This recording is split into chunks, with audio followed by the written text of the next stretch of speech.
지난 1일부터 6월 1일부터 우리가 고린도전서를 묵상하고 있습니다. 순서에 따르면 오늘 3장을 설교를 해야 되는데 고린도전서를 6월 한 달 동안 이제 설교하게 되기 때문에 서론적인 말씀으로 우리 고린도전서 1장의 말씀을 본문으로 삼았습니다. 여러분, 고린도 교회는 많은 장점이 있는가 하면 또한 많은 문제점도 있었던 교회가 고린도 교회다, 그렇게 여러분 이해를 하시면 될 것 같고요. 고린도 교회는 많은 분쟁의 문제, 또 음행에 대한 문제, 우상 숭배에 대한 문제, 또 예배에 대한 문제와 은사에 대한 문제, 이런 여러 가지 문제들을 가지고 있는 교회들인 것을 우리 성경을 통해서 알 수 있는 것입니다. 여러분, 고린도 교회가 어디 있는가라고 하는 것을 여러분 좀 스크린을 보시면서 우리 좀 볼 텐데요. 여러분, 이 지도는 바울이 2차 전도 여행의 그 코스를 지도에 표시한 그런 지도입니다. 안디옥에서 출발을 해서 여러분 2차 전도 여행의 특징적인 것은 여러분 그 드로아라고 하는 마게도냐 지방의 바로 앞에 있는 드로아에 이르렀을 때에 바울은 2차 전도 여행을 아시아를 중심으로 복음을 전하기를 원했습니다. 그런데 드로아에서 환상을 통해서 바다 건너편에 있는 마게도냐 사람들이 건너와서 우리를 도우라라고 하는 환상을 통해서 바울은 아시아로 가려고 하는 복음 전파의 방향을 바꾸어서 이제 유럽 쪽, 지금 유럽이죠, 마게도냐 쪽으로 이제 방향을 틀어서 복음을 전하게 되는 것을 우리가 알 수 있습니다. 그래서 제일 먼저 세운 교회가 빌립보 교회였습니다. 2차 전도 여행 가운데 빌립보 교회가 제일 먼저 세워졌고요. 여러분 그 지도를 보면 그 거쳐가는 곳이 있습니다만은 교회가 생성된 곳은 두 번째로 데살로니가라고 하는 교회가 세워지는 것을 우리가 볼 수 있습니다. 그리고 나면 베레아를 거쳐서 아덴을 거쳐서 고린도라고 하는 곳에 이제 도착을 하게 되는 것을 볼 수가 있고요. 고린도 교회가 형성되는 것을 여러분 우리가 볼 수 있습니다. 여러분, 현대 지도로 우리가 보면 그리스라는 나라에 속해 있는 지방들입니다. 그런데 그리스의 수도인 아테네는 고린도에서 오른쪽으로 차로 한 2시간 정도만 가면 그리스의 수도인 아테네가 나옵니다. 아테네에서 고린도까지는 차로 한 2시간 정도 가면 고린도라고 하는 지역이 나오고, 오늘 우리가 설교하게 될 그런 배경의 그런 지역인 것을 우리가 볼 수 있습니다. 특징적인 것은 지금 고린도 해협이라는 것이 지금 있는데요. 바다를 뚫어 가지고 고린도 지역에 고린도 해협을 만들었는데, 여러분 사진을 보시면 아주 그 좁은 그런 절벽과 같은 바위 그런 것을 뚫어서 바다로 길을 내서 그렇게 운항을 하고 있는 것을 우리가 볼 수 있습니다. 고린도 교회, 여러분 장점과 단점이 많다, 그렇게 말씀을 드렸습니다마는 고린도 교회는 바울이 2차 전도 여행, 특별히 AD 49년에서 52년 어간에 세워진 교회가 고린도 교회다, 여러분 그렇게 이해를 하시면 될 것 같고요. 고린도 교회는 특별히 바울이 1년 6개월 동안 머물면서 사역을 한 곳입니다. 다른 곳에 비해서 상당히 많이 머물러 있었죠. 고린도 교회가 전도하고 그냥 또 이렇게 다른 지역으로 가서 전도하는 것에 비하여 고린도 교회는 1년 6개월을 머물면서 사역을 했던 것을 우리가 볼 수 있고요. 1년 6개월 후에 바울은 고린도 교회를 떠나게 됩니다. 그리고 3차 전도 여행 때 고린도 교회 다음에 세워진 교회가 에베소 교회인데, 3차 전도 여행을 하면서 2차 전도 여행 때 세워진 에베소 교회에 머물러 있으면서 고린도 사람들에게 편지를 쓴 것이 고린도 전후서다, 여러분 그렇게 이해를 하시면 될 것 같아요. 시간적으로는 고린도 교회가 세워진 지 5년이 지난 시점에 바울은 지금 고린도 성도들에게 여러 가지 문제에 대하여 답을 하며 편지하는 것을 우리가 볼 수 있는 것입니다. 그래서 우리 현대 교회의 문제점들, 동일하게 일어날 수 있는 많은 문제점들에 대하여 성경적인 답을 주는 것이 고린도 전후서다. 여러분 그렇게 이해를 하시면 될 것 같고요. 여러분 고린도 교회는 로마 제국 내에서도 아주 유명한 항구 도시 중에 하나입니다. 여러분 알렉산더 대왕 이전부터 아테네 그리고 스파르타와 더불어 고린도는 3대 중요한 그런 도시 가운데 하나였던 것을 우리가 알 수 있고요. 로마 시대 때는 로마의 4대 도시 가운데 하나에 속할 정도로 그렇게 큰 도시가 고린도라고 하는 그런 지역인 것입니다. 여러분 그 항구 도시의 특징들이 있습니다만은 항구 도시는 사람들이 빈번하게 많이 왔다 갔다 하지요. 그리고 항구 도시는 지금도 그렇습니다만은 상당히 개방적인 것을 우리가 알 수 있습니다. 그래서 고린도 교회는 그렇게 좋은 이미지를 갖고 있지 않아요. 그래서 우리가 그 당시 문헌들을 보면 고린도 여자 그렇게 하면 창녀들을 가리켜서 말을 할 때 고린도 여자다 그렇게 이야기하는 것을 볼 수 있습니다. 저 사람 고린도 사람이야 그렇게 이야기하는 것은 그렇게 좋은 뉘앙스를 주지 않는 그런 지역의 특성을 가지고 있다. 여러분 그렇게 이해를 하시면 될 것 같고요. 물질적인 부를 숭상하는 배금주의에 물들어 있는 도시가 고린도였다. 여러분 그렇게 이해를 하시면 될 것 같고요. 자신의 개인주의가 팽배해져 있는 지역이 고린도 지역이고요.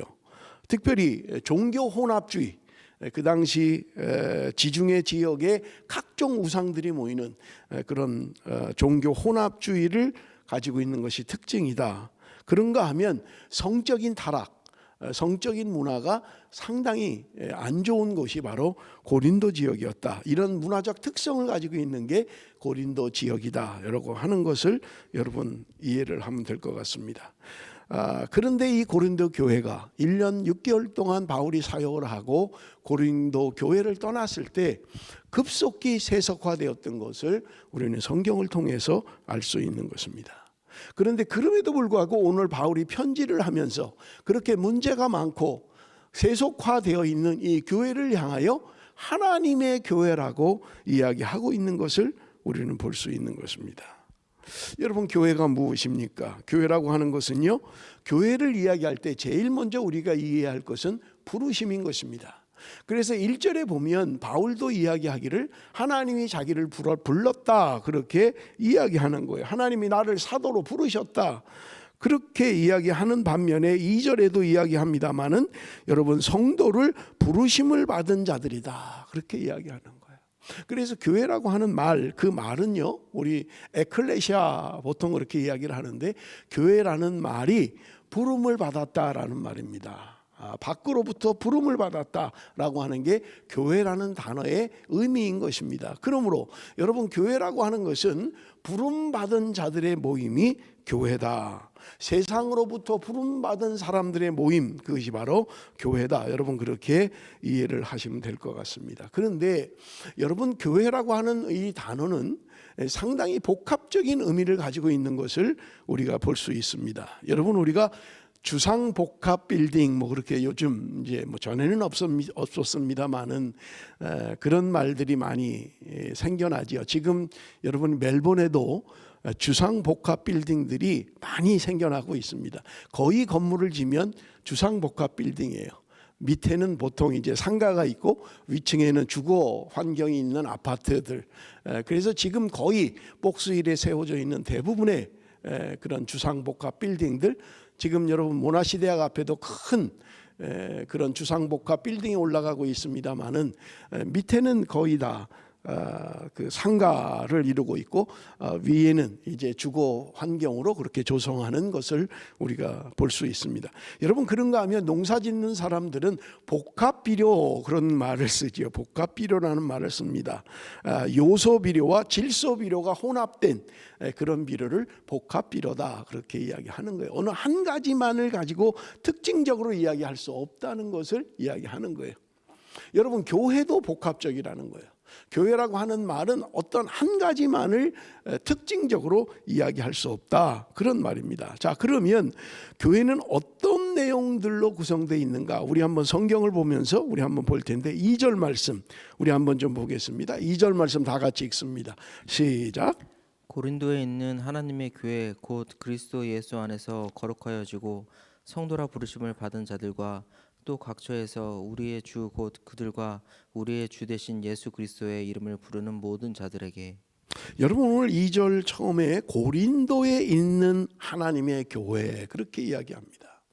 고린도에 있다라는 말은 지역적인 것을 특징으로 이야기합니다. 서론에서 말씀을 드렸습니다마는 고린도라는 항구 도시는요 여러 가지 문제점을 가지고 있었어요. 특징도 있습니다마는 좋은 점도 있습니다마는 나쁜 점도 많이 있었던 거예요. 그런 곳에 있는 교회라는 말이에요. 고린도라는 지역적 특성을 가진 교회인 반면에 거기 세워진 교회가 하나님의 교회라고 이야기하고 있는 것을 우리가 볼 수 있습니다. 그렇습니다. 여러분, 교회라고 하는 것은요 지역적인 특징이 있는가 하면 하나님의 교회라는 특징이 있다는 말이에요. 여러분, 하나님의 교회라고 이야기할 때 여러분, 하나님의 교회는 무엇입니까? 하나님으로부터 세워진 교회, 하나님으로 말미암아 만들어진 교회, 그래서 하나님의 소유된 교회. 우리가 여러분 출애굽기에도 보면 소유된 백성이다 그렇게 이야기를 하잖아요. 하나님의 소유가 됐다는 거예요. 하나님의 소유된 백성, 교회도 마찬가지로요. 하나님의 소유가 바로 교회다. 그걸 하나님의 교회다. 그렇게 이야기하고 있는 것을 우리가 볼 수 있습니다. 여러분, 이것은요 인종의 관계가 없습니다. 피부색의 관계가 없어요. 여러분, 남녀노소의 관계가 없는 거예요. 우주적 교회입니다. 하나님의 교회는요 언어가 다르고 지역이 다르고 우리가 생긴 게 다르고 모든 게 달라도 여러분 하나님의 교회라는 말이에요. 어디에 있든지, 그것이 어디 있든지 하나님의 교회라는 말입니다. 성령으로 거듭난 그리스도인은 모두 하나된 교인이다. 하나된 교회다. 여러분, 그렇게 이해를 하시면 될 것 같습니다. 이것은 여러분 어떤 조직이나 어떤 집단을 이야기하지 않습니다. 예수 그리스도를 주로 고백하는 하나님의 백성들의 모임, 그것은 어디에 있든지 어느 나라에 있든지 어느 지역에 있든지 어떤 언어를 사용하든지 어떤 피부색을 갖고 있든지 우주적 교회를 이야기한다, 그런 말입니다. 하나님의 교회는 그런 특징을 가지고 있다는 말입니다. 그러므로 예수를 믿으면 우리는 하나님의 교회에 소속된 사람이라는 말이에요. 그런가 하면 두 번째는 말씀드린 것처럼 지역적인 특징이 있습니다. 교회는 하나님의 교회라는 눈에 보이지 않는 교회가 있지만 눈에 보이는 지역적인 교회도 있는 것을 우리가 알 수 있는 것입니다. 그래서 고린도 교회는 고린도라고 하는 특징을 가지고 있는 항구 도시에 있는 교회다. 여러분, 그렇게 이해를 하시면 될 것 같아요. 여러분, 고린도 교회는 그리스 남쪽에 있는, 아까 지도를 봤습니다마는 그리스도 남쪽에 있는 항구 도시입니다. 그 당시에는 아가야 지방의 행정 수도로 인구가 60만 명 정도 되는 그런 도시가 고린도 교회였다. 여러분, 그렇게 이해를 하시면 될 것 같아요. 여러분, 보이지 않는 하나님의 교회, 그것은요 생명입니다. 보이지 않는 하나님의 교회가 교회의 생명이라면 보이는 지역 교회는 교회의 실체라는 거예요. 실제로 존재하는 교회. 여러분, 그래서 우리 교회는 마운트 웨이블리에, 이 마운트 웨이블리라는 지역에 있는 교회라는 말입니다. 그렇지만 여러분, 하나님의 교회는 어디에 있든지 관계없이 예수 그리스도를 주로 고백하는 사람들의 그 무리, 하나님의 소유된 하나님의 교회가 바로 눈에 보이지 않는 교회다. 여러분, 그렇게 이해를 하시면 될 것 같아요. 여러분, 우리가 우주적인 교회, 나는 지역 교회는 필요 없어, 나는 하나님의 교회에 소속만 돼 있으면 돼 라고 하는 사람들은 무교회주의자로 흐르기가 쉽습니다. 그런가 하면 하나님의 교회를 무시하고 지역 교회만을 강조하면 여러분, 우리는 교파주의자로 흐르기가 쉽다는 말입니다. 그래서 교회라고 하는 것은 눈에 보이는 교회와 눈에 보이지 않는 교회, 지역 교회와 하나님의 교회가 복합적으로 의미를 가지고 있는 것이 바로 교회다, 교회의 특성이다. 여러분, 그렇게 이해를 하시면 될 것 같습니다. 그렇다면 여러분, 오늘 우리 지역 교회, 지역교회의 특성은 무엇일까라고 하는 것을 우리가 한번 살펴볼 텐데요. 첫째는요, 거룩입니다. 거룩성이에요. 지역에 있는 하나님의 교회는 거룩해야 된다는 말입니다. 우리가 읽었습니다마는 2절 말씀을 다시 한번 읽어봅니다. 2절 말씀 다시 한번 읽겠습니다. 다 같이 시작.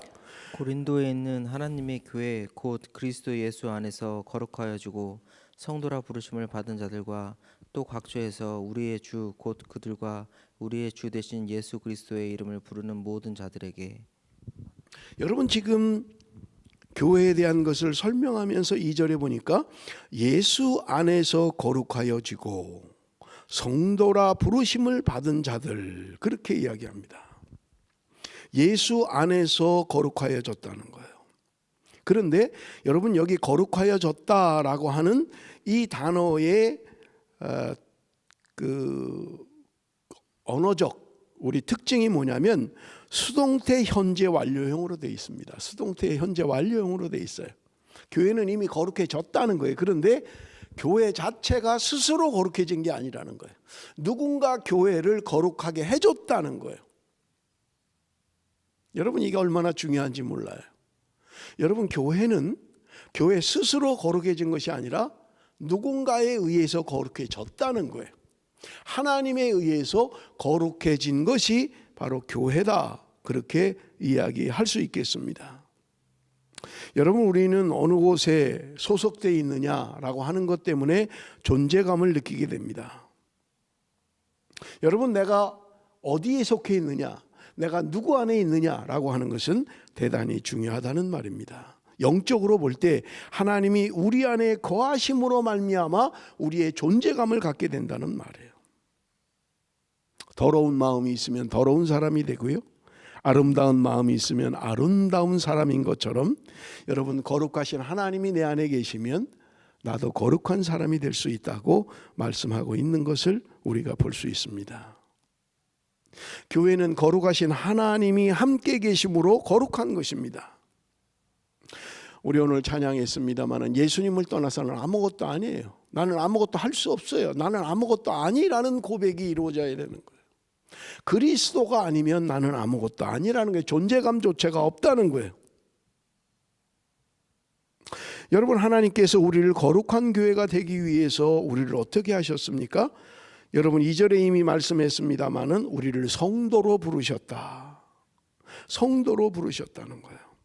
그런데 여러분, 이 성도라는 단어를 보면 거룩이란 단어와 똑같습니다. 거룩이라는 단어와 성도라는 단어는 똑같은 어근을 갖고 있어요. 무슨 말입니까? 거룩한 존재가 성도라는 거예요. 교회가 거룩해야 되는데 성도 또한 그 이름 자체가 거룩이다, 그런 의미를 가지고 있다는 말입니다. 여러분, 대부분의 사람들은 내가 누구다 하는 것을 가르치지 않고 내가 무엇이 되어야 한다라고 가르치는 경향이 있는 것을 우리가 볼 수 있습니다. 그런데 여러분, 교회는 무엇이 될 수 있다, 그것을 위해서 노력해야 한다라고 하지 않습니다. 너는 어떤 사람이다, 너는 어떤 존재다라고 이미 이야기하고 있는 거예요. 여러분, 베드로전서 1장 14절에도 우리를 하나님의 자녀라고 이야기합니다. 마태복음 5장 13절에는 세상의 소금이요 세상의 빛이다라고 우리에게 말씀하고 있는 거예요.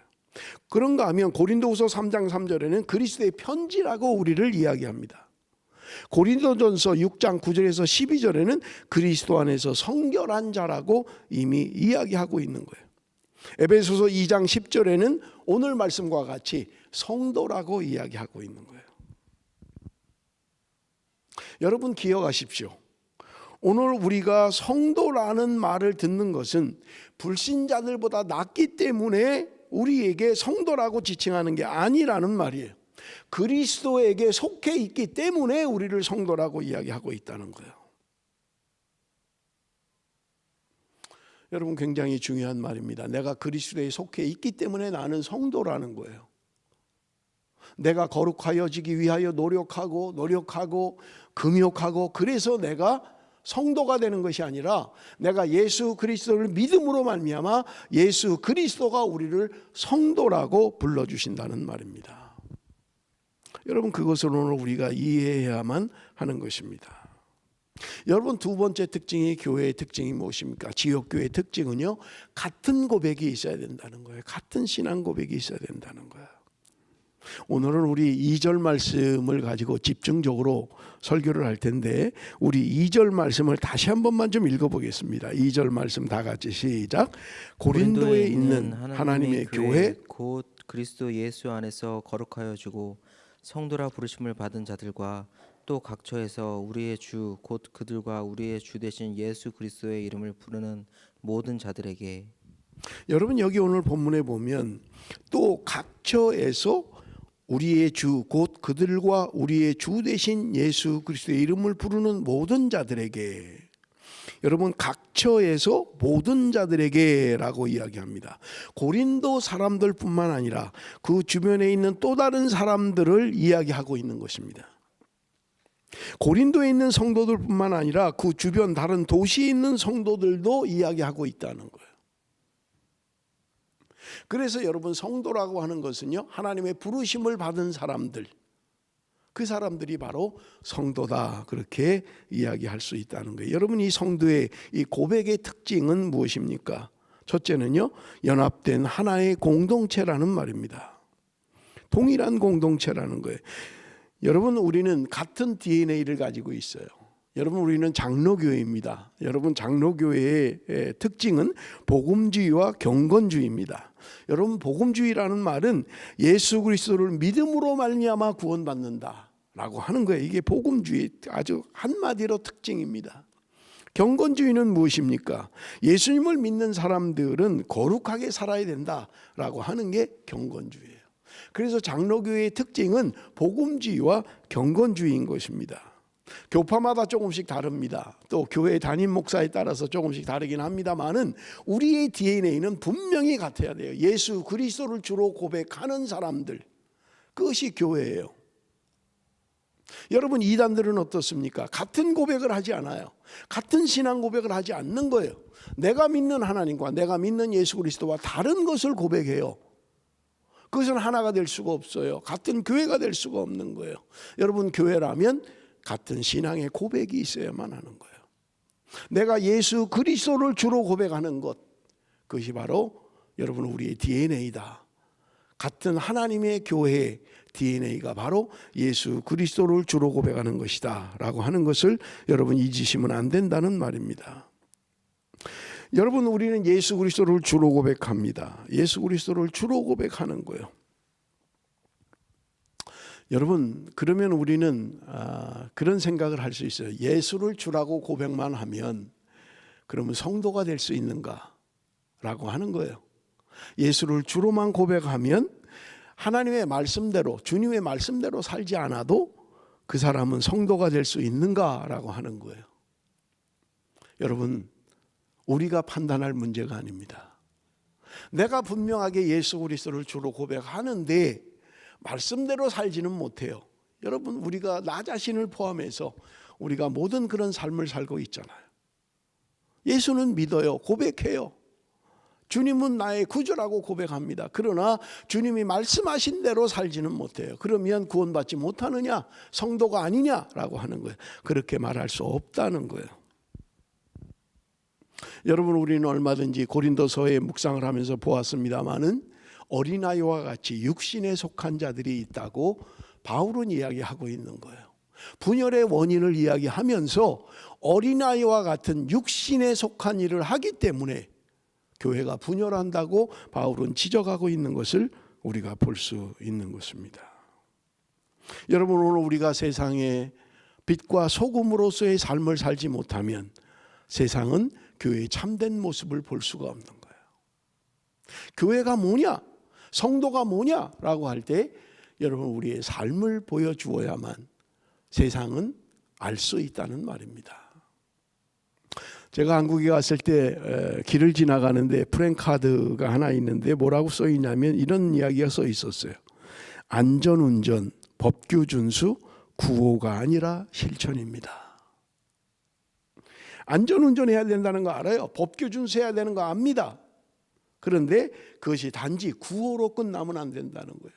실천해야 된다는 거예요. 알면 지켜야 된다는 거예요. 그래야 안전해질 수 있고 사고가 나지 않는다는 거예요. 사랑하는 성도 여러분, 오늘 우리가 하나님의 말씀을 압니다. 하나님의 교회입니다. 거룩한 부르심으로 부름을 받은 성도입니다.